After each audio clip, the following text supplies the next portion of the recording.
வணக்கம். நான் உங்கள் ஜோதிடாசான் வஜ்ரம் அருள்ராம். உறவுகளே, இன்று நாம் பார்க்க இருப்பது உறவுகள் அழிந்து கொண்டு வருகிறதா என்பதை பற்றி தான் நாம் இன்று பார்க்க போகிறோம். உறவுகள் என்பது என்ன அப்படின்னு சொல்லி நீங்க தெரிஞ்சுக்கிட்டாதான் இந்த உறவுகள் இன்னைக்கு இருக்கிறதா, ஐயா சொல்வது போல அழிந்து கொண்டு வருகிறதா என்பதை பற்றி நீங்கள் விளங்கிக் கொள்ள முடியும். உறவுகள் என்பது முதலில் தாத்தா அவரிடமிருந்து துவங்கலாம். தாத்தா, பாட்டி, தகப்பன், தாய்.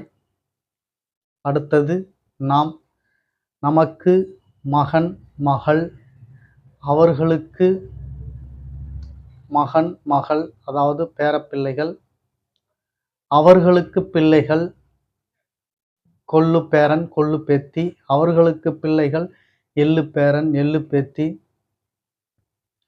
இப்படி தனது வம்சத்தில் வரக்கூடிய உறவுகள் இது. இதை அல்லாமல் நமக்கு தம்பி இருக்கிறார் என்றால், அவருக்கு திருமணமாகி அவருக்கு குழந்தைகள் வரும் பொழுது நாம் பெரியப்பாவாக மாறுகிறோம். நமது பிள்ளைகள் நம் தம்பியை சித்தப்பா என்று கூப்பிடுகிறார்கள். அவர் சித்தப்பாவாக மாறுகிறார். அவரின் மனைவி சித்தி. நமது மனைவி பெரியம்மா. இப்படி இதன் வழியாக உறவுகள் விரிவடைகிறது. சித்திக்கு தங்கை ஒருவர் இருந்தால் அவரையும் சித்தி. இந்த பிள்ளைகள் வளர்ந்து திருமணம் செய்து கொண்டால் நமது பிள்ளைகளும் அவரது பிள்ளைகளும் அண்ணா, அண்ணி, தம்பி, கொழுந்தியா, இப்படி உறவுகள். இதை அல்லாமல் தாய் வழியில் எடுத்துக்கொண்டோம் என்றால், தாயுடன் பிறந்தவர்கள் அத்துணையும் பெரியம்மா, சின்னம்மா. ஆண் நபர்கள் என்றால் தாய் மாமன். பெண் உறவுகள் என்றால் சின்னம்மா, பெரியம்மா. ஆண் உறவுகள் என்றால் மாமா. தந்தை வழியில் எடுத்துக்கொண்டால் ஆண் பிறந்தவர்கள் அத்தனை பேரும் சித்தப்பா, பெரியப்பா. பெண்ணாக பிறந்தவர்கள் அத்தனை பேரும் அத்தை. இப்படி அத்தை, மாமா, கொழுந்தியா, நாத்தனார், அண்ணன், தம்பி, அக்கா, தங்கை, அண்ணி, இப்படி எல்லாம் உறவுகள் மிக அதிகமாக கொண்டாடி கொண்டு குழவிக்கொண்டு இருந்த நம் பரம்பரைகள், நம் இனம்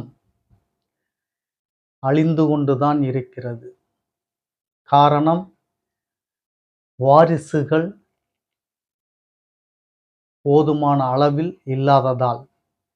இந்த வாரிசுகள் போதுமான அளவில் ஏன் இல்லாமல் போனது? வாரிசுகள் எப்படி அழிந்து கொண்டு இருக்கிறது? இவைகள் எல்லாம் பதிவுக்கு நாம் பார்ப்பதற்கு முன்னால், புதிதாக நமது சேனலை பார்த்து கொண்டிருக்கும் உறவுகளே, நீங்கள் நமது சேனலை அக்கம் பக்கத்தில் உள்ளவர்கள் மற்றும் உங்கள் நண்பர்கள், உறவினர்கள், சொந்த பந்தங்கள் அனைவரிடத்திலும் நமது சேனலை எடுத்துச் சொல்லி அவர்களையும் சப்ஸ்கிரைப் செய்ய சொல்லுங்கள். நாம் இல்லாதவர்களுக்கும், இயலாதவர்களுக்கும், ஏழை எளியவர்களுக்கும் நம்மால் முடிந்த உதவிகளை செய்து கொண்டு வருகிறோம். ஸ்ரீ ஜெயகௌரி ஜோதிடாலய நிறுவனத்தின் வழியாக ஆலய பணிகளும் செய்து கொண்டு வருகிறோம். நாம் செய்யக்கூடிய இந்த பணிகளினால் கிடைக்கப்பெறக்கூடிய புண்ணிய காரியங்கள் அத்தனையும் உங்களுக்கு ஒவ்வொருவருக்கும் கிடைக்க வேண்டும் என்ற எண்ணத்தில் தான் அவ்வாறு சொல்கிறேன். உறவுகளே, மீண்டும் ஒரு முறை சொல்கிறேன், அவர்களை நம் சேனலை சப்ஸ்கிரைப் செய்ய சொல்லுங்கள். பார்த்து கொண்டிருக்கக்கூடிய முதலில் நீங்கள் நமது சேனலை சப்ஸ்கிரைப் செய்யுங்கள். அருகில் இருக்கக்கூடிய பெல் பட்டனை ப்ரெஸ் பண்ணிக்கோங்க. லைக் பண்ணுங்க, ஷேர் பண்ணுங்க. இப்போ பதிவுக்குள்ள போகலாம் வாங்க உறவுகளே.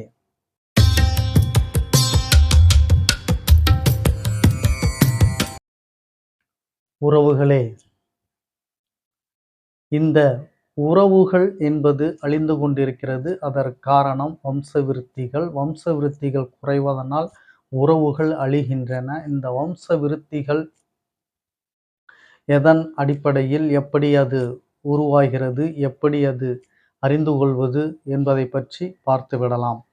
வம்சவிருத்தி, ஒவ்வொரு மனிதனுக்கும் வாரிசு என்பது முக்கியமாக இருக்கிறது. அந்த வாரிசை கொடுக்கக்கூடிய பாவகம் 5ஆம் பாவகம்.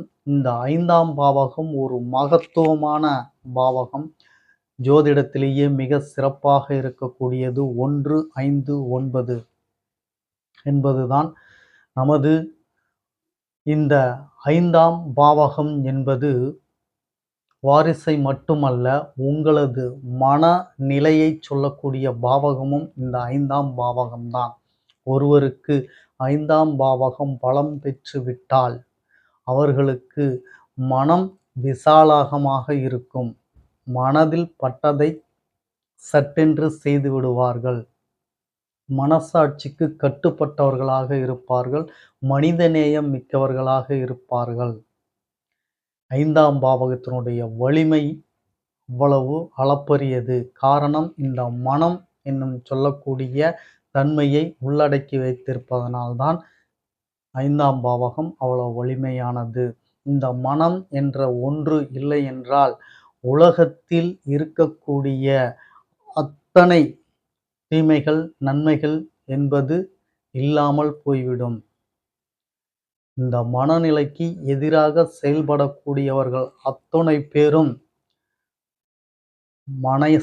மனது சொல்வதை கேட்டு நடந்தார்கள் என்றால் தவறு நடக்கவே நடக்காது. அதற்கு காரணம், இந்த 5ஆம் பாவகம் கெட்டு போய்விடும். அதனால் அவர்கள் மனது சொல்வதை கேட்க மாட்டார்கள். இந்த 5ஆம் பாவகம் கெடாமல் பலமாக சுபரோடு இருந்து விட்டால் அவர் மனசாட்சிக்கு கட்டாயமாக கட்டுப்படுவார். மனசு சொல்வதை கண்டிப்பாக கேட்பார். அவர் மனசு நினைப்பது சரியாக நடக்கும். இந்த தன்மைகள் எல்லாம் அந்த ஜாதகருக்கு இருக்கும். அப்பேற்பட்ட ஒரு வலிமை வாய்ந்த பாவகம் இந்த 5ஆம் பாவகம். அதுதான் வாரிசுக்கும் இந்த பாவகம்தான். எனவே இந்த 5ஆம் பாவகம் கெட்டு விடுவதனால்தான் வாரிசு குறைபாடு மட்டுமல்ல, மனரீதியாகவும் கெட்டு விடுகிறான். மனிதன் என்ற போர்வையில் மிருகம் வாழும் நாட்டிலே என்ற பாடல் வரிகளுக்கு ஏற்றவாறு மனிதன் என்ற போர்வையில் மிருகமாகத்தான் இன்றைய காலகட்டத்தில் நிறைய பேர் வாழ்ந்து கொண்டிருக்கிறார்கள். ஏன் இந்த நிலை என்று கேட்டால் காரணம் இந்த 5ஆம் பாவகம் கெடுவதனால். இந்த 5ஆம் பாவகம் ஏன் கெடுகிறது என்று பார்த்தோம் என்றால், நான் எப்பொழுதும் சொல்வது போல் அவரவரின் கர்ம வினை பயன்படி வாங்கி வந்த பிராப்தம் அப்படி. அதைதான் நாம் அனுபவித்து கொண்டு போக வேண்டும். சரி, இந்த வாரிசு என்பது ஏன் குறைகிறது என்பதை பற்றியும் தெரிந்து கொண்டோம். மனோநிலை பாதிக்கப்படுவது, சிறப்பாக இருப்பது என்பதை பற்றியும் தெரிந்து கொண்டோம். இந்த 5ஆம் பாவகம் கெட்டுவிட்டால் வாரிசு என்பது இல்லாமல் கூட போகலாம். ஒரு சில வாரிசுகள் கூட இருக்கலாம். ஒன்று கூட இருக்கலாம். இதுதான் 5ஆம் பாவகம் கெட்டு போவதற்குண்டான பலன்கள். 5ஆம் பாவகம் கெடாமல் இருந்தால் முன்பு நம் முன்னோர்கள் வாழ்ந்தது போல் 12 பிள்ளைகள், 24 பிள்ளைகள், 18 பிள்ளைகள், குறைந்தபட்சம் 8, 9 பிள்ளைகள் இல்லாமல் எவரும் வாழ்ந்ததில்லை. அப்படிப்பட்ட ஒரு யோகத்தை தரக்கூடிய பாவகம் இந்த 5ஆம் பாவகம். 5ஆம் பாவகம் எவருக்கு சிறப்பாக இருக்கிறதோ அவர்கள் புத்திர பாக்கியம், புத்திர செல்வத்தோடு மிக பலமாக பெயர் புகழ் கௌரவத்தோடு வாழ்வார்.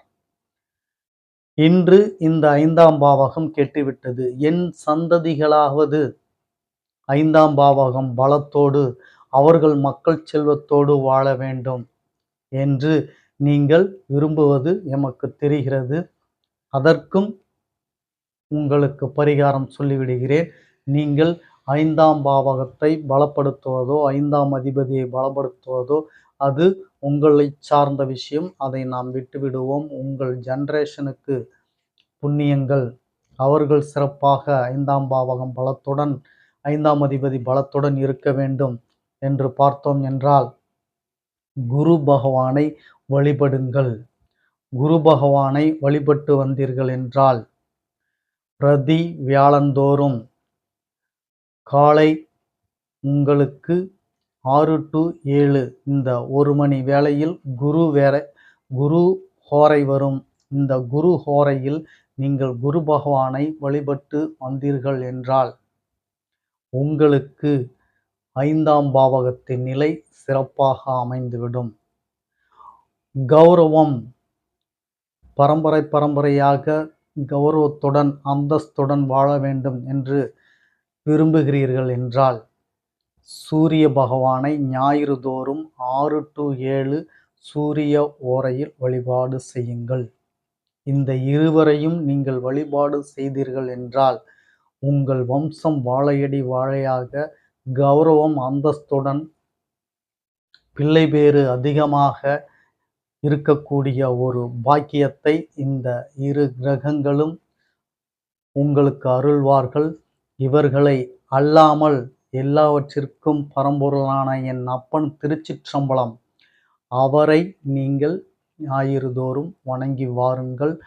அவர் இந்த கிரகங்களுக்கு ஆணையிட்டு அவர் உங்களுக்கு தேவையானதை பூர்த்தி செய்து தருவார். திருச்சிற்றம்பலம் என்று நீங்கள் கூறினாலே அந்த அளவிற்கு உங்களுக்கு புண்ணியம் வந்து சேரும் என்று சிவனடியார்கள் சொல்வார்கள். அதுபோல் என் அப்பன் திருச்சிற்றம்பலத்தையும் நீங்கள் வணங்கி பயன்பெறலாம். உறவுகளே, இந்த உறவுகள் அழியாமல் நம் உறவுகள் சொந்த பந்தங்கள் இவைகள் பெருகி மகிழ்ச்சி என்னும் கடலில் நீங்கள் சங்கமிக்க வேண்டும் என்றால் உறவுகள் அதற்கு முக்கியமானது.